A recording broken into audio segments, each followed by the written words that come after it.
This is the Sidama region of Ethiopia.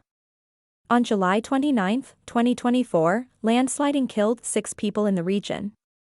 4 days earlier, on the 25th, 3 people had died in a landslide in the Gofa zone.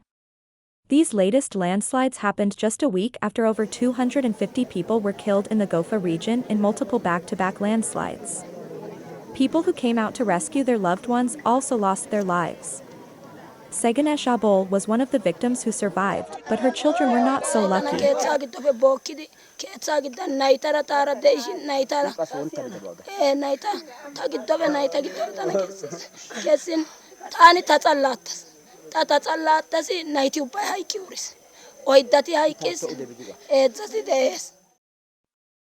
The area is largely mountainous, and due to its topography, it has almost become impossible for heavy machinery to reach the area and provide relief work.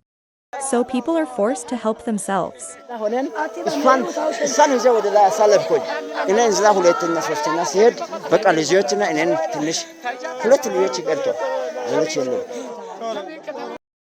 Locals have been digging away throughout the day since the tragedy happened. Some of them are excavating by hand, and others are using spades and pickaxes. Ethiopia is the second most populous country in Africa and has one of the world's fastest economic growth rates, yet it remains one of the poorest nations in the world in terms of per capita income. With a total of 126 million people, 18% or 21 million depend on humanitarian aid due to conflict, flooding, drought, and landslides. Abiy Ahmed, the Ethiopian Prime Minister, tweeted that he was deeply saddened by the loss of life following the tragic mudslide after the Gofa incident. He added that the Disaster Prevention Task Force had been dispatched to the area and was working to reduce the impact of the disaster. But locals complained to Al Jazeera, saying the task force never arrived. On July 27, PM Abiy showed up with his wife in the village and planted a tree at the cemetery ground in a solidarity gesture. Southern Ethiopia's soil has been saturated due to the seasonal rains, and thus this area has become more landslide-prone.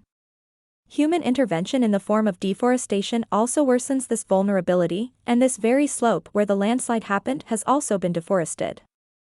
A study published in Katina found that land near rivers is less stable than land farther away, and this stability is jeopardized when deforestation erodes riverbanks. This has been a major contributing factor in Ethiopia over the last 20 years, leading to both shallow and more deep-seated landslides. But even before that, Ethiopia had undergone deforestation at an alarming rate. In fact, Ethiopia's forests reduced from covering 40% of the country's landmass at the beginning of the 20th century to just 2.36% back in the year 2000. Researchers at the Adigrat University of Ethiopia found that undisturbed forests have very low rates of soil loss. Soil erosion is typically compounded after deforestation. Trees offer a binding effect on soil with their roots, and on steep slopes where the soil is only relatively deep, the removal of trees at such a site significantly increases the probability of landslides. As Ethiopia developed over the century, both the agriculture and manufacturing industries expanded, requiring that forests be cleared away for farms, construction, and raw materials.